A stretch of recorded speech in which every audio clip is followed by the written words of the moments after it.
अवधूत चिंतन श्री गुरुदेव दत्ता। અત્યારે અધિક માસ ચાલે છે, જ્યેષ્ઠ અધિક, અને ગંગામાં સ્નાન કરવા માટેના 10 દિવસ પૂરા થયા. હવે આવતીકાલે 27 તારીખને બુધવારે એકાદશી છે અને વ્યતિપાતનો યોગ પણ છે. માટે 2 ઉપવાસ એક સાથે કરવા. મંગળવારની 11 નથી. ત્યારબાદ પૂનમનું વ્રત 30 તારીખે છે અને પૂનમનું પુણ્ય 31 તારીખે છે. એ પ્રમાણે વ્યવસ્થા કરવાની. તથા અધિક માસમાં સંપુટની અંદર કાંસાની થાળી 2 લેવાની. એમાં એક થાળીમાં 33 મરપુડા મૂકવા, એની પર બીજી કાંસાની થાળી ઊંધી મૂકવી અને કાચા સૂતરથી વીંટળવાનો. એને બ્રહ્માંડ દાન કહેવામાં આવે છે. એની સાથે સોનું, ચાંદી અને રોકડી રકમ મૂકવી.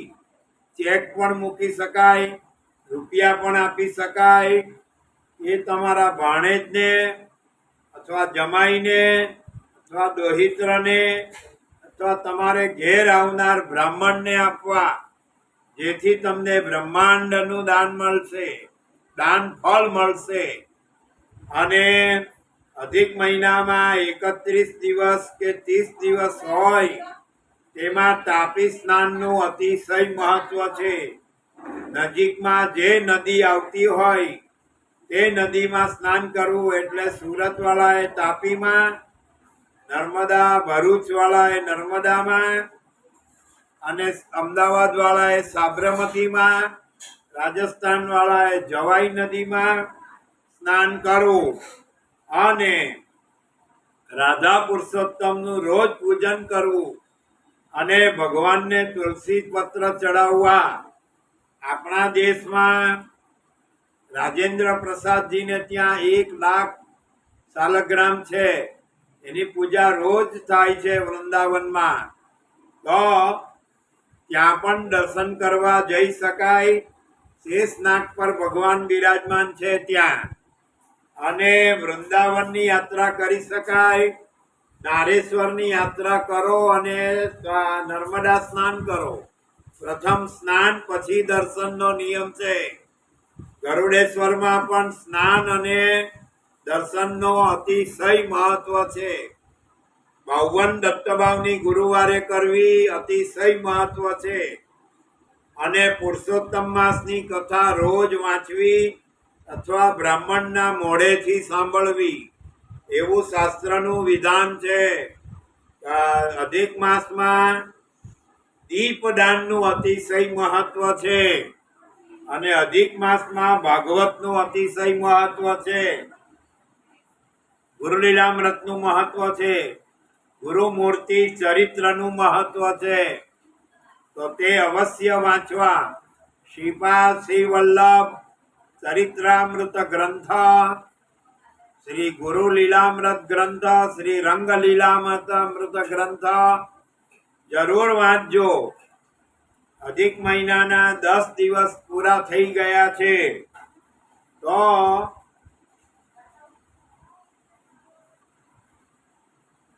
પુરુષોત્તમ માસની બીજી એકાદશી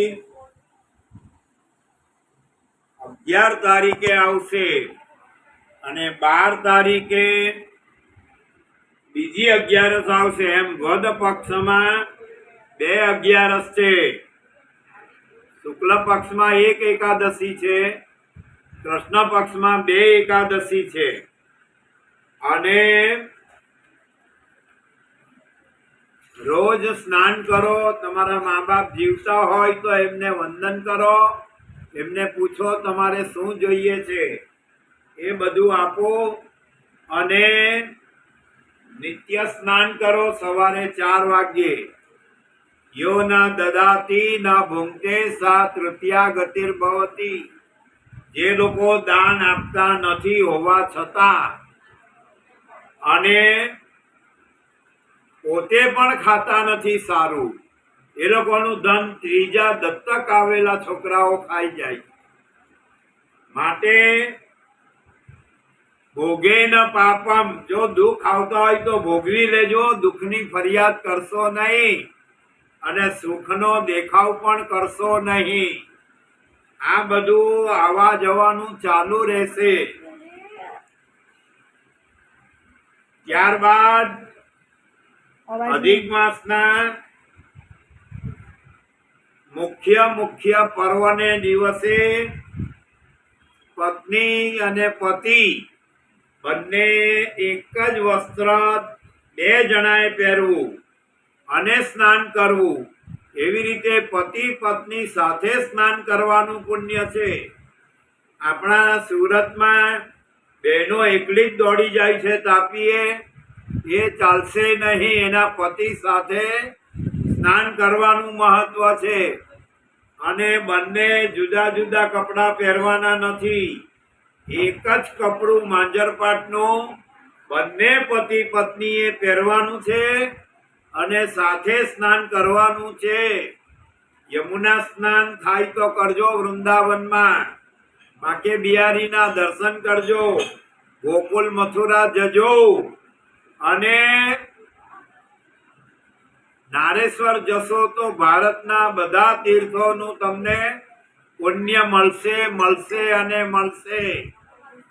અને અધિક માસમાં ભાગવતનો એક શ્લોક રોજ વાંચજો. એક શબ્દ વાંચશો ભાગવતનો કે ગોવિંદાય નમઃ તો પણ ચાલશે.